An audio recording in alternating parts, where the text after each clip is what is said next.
National hockey players जो जनवरी month में जन्मे वो बेहतर परफॉर्म करते हैं। जानते हो क्यों? क्योंकि उनका नसीब अच्छा है कि वो जनवरी मंथ में जन्मे। 70% लक चाहिए और 30% हार्ड वर्क चाहिए। I don't know how many people would believe in it.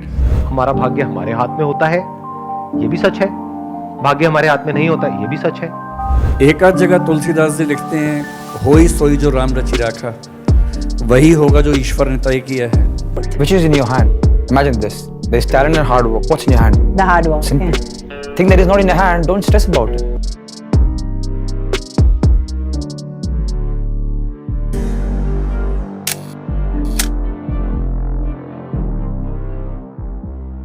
इसे कुछ इस तरह समझते हैं, मजाक नहीं है, गूगल कर लो, most of the best hockey player are born in January. But why? Hockey players का कट ऑफ जनवरी से शुरू होता है और दिसंबर तक चलता है। तो जो बच्चे जनवरी में जन्मे थे वो कंपेयर टू अदर यानी अक्टूबर, नवंबर या फिर दिसंबर मंथ के बच्चों से 7-8 महीने या फिर 1 साल तक बड़े होते हैं। इसी कारण से उन्होंने ज़्यादा प्रैक्टिस की होती है और वो ज़्यादा टॉलर, स्ट्रॉन्गर एंड मैच्योर होते हैं। एज गैप बच्चों में जल्दी दिखता है कंपेयर टू मैच्योर पर्सन। इस थ्योरी के मुताबिक एज जैसे जैसे बढ़ती है तब ये एज गैप इतना मैटर नहीं करता, लेकिन जो बच्चे छोटे हैं उनमें ये जल्दी दिखता है।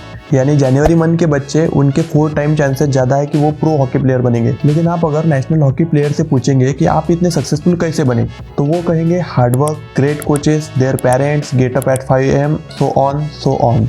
बट ऐसे कोई नहीं बोलेगा कि मैं जनवरी में जन्मा था या मैं लकी हूँ।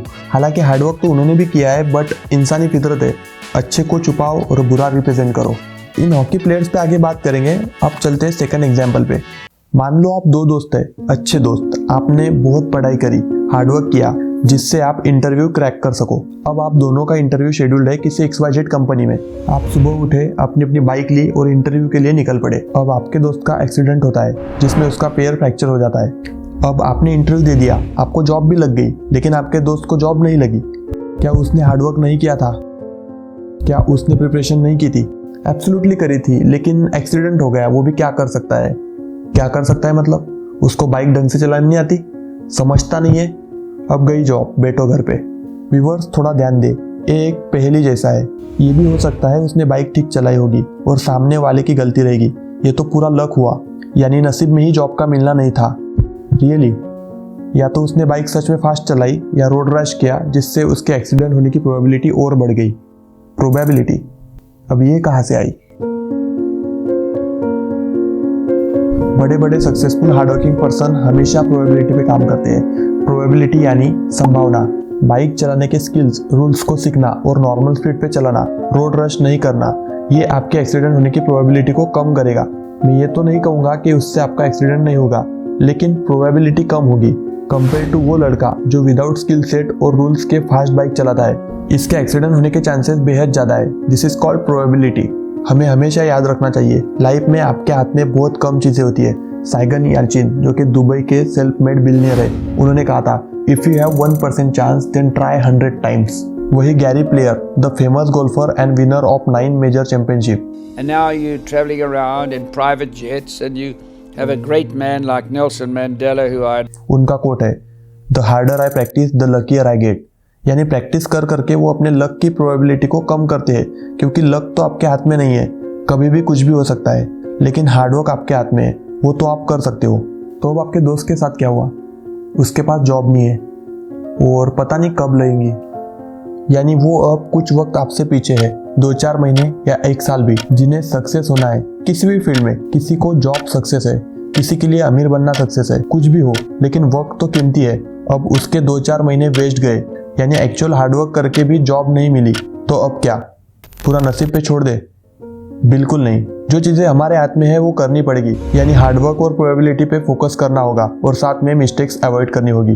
अब मैंने काफ़ी रिसर्च करी और रिसर्च करते करते मैं पहुंच गया भगवत गीता तक। तो अब जान लेते हैं कि श्री कृष्ण का क्या कहना है लक के ऊपर।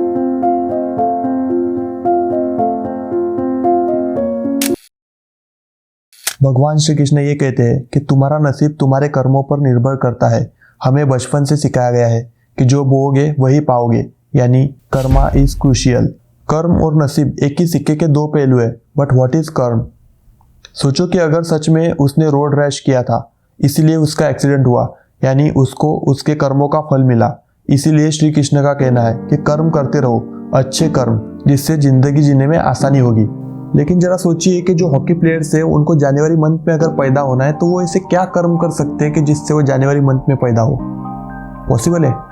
पॉसिबल ही नहीं है। तो फिर शायद उसके लिए पिछले जन्म के कर्म अच्छे लगेंगे, तब जाके आप इस जन्म में हॉकी प्लेयर बन सकते हो जनवरी मंथ में पैदा होके। अब ये काफ़ी पेचीदा होते जा रहा है, यानी एक चक्रव्यूह की तरह। तो मुझे ऐसा लगता है कि luck is nothing but the form of God, और you can say energy, supreme. आप जैसे जहाँ जिस हालात में है, जहाँ जन्मे हैं, उसी को अपनाना सही रहेगा। अपनाना यानी वैसे ही नहीं रहना, बस एक्सेप्ट करना है, रोते नहीं बैठना है, कुछ करना है जिससे हालात सुधरेंगे। बस इस जन्म के कर्म अच्छे रखते हैं और हार्डवर्क करते हैं, इससे आपकी सक्सेस की प्रोबेबिलिटी इंक्रीज होगी।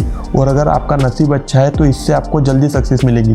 दोनों एग्जाम्पल में ये पता चलता है कि हार्डवर्क के साथ में लक भी मैटर करता है। वही लक या फिर कर्म कह लो, ये आपको कॉम्प्लीमेंट्री की तरह मदद करेंगे सक्सेस होने में। और प्रोबेबिलिटी के बारे में मत भूलना, क्योंकि प्रोबेबिलिटी को आप अपनी साइड में कर सकते हो अगर इस वीडियो को आपने ध्यान से सुना हो तो। मैंने इस वीडियो में नॉर्मल चीज़ों के ऊपर बात नहीं करी है, क्योंकि एक इंटेलिजेंस पर्सन ये सब चीज़ें जान लेता है। मैंने सिर्फ मेन टॉपिक ही इसमें कवर किए है विथ एग्जाम्पल। और मुझे आपसे भी जानना है कि what is luck. Write down in the comment section below. Thank you.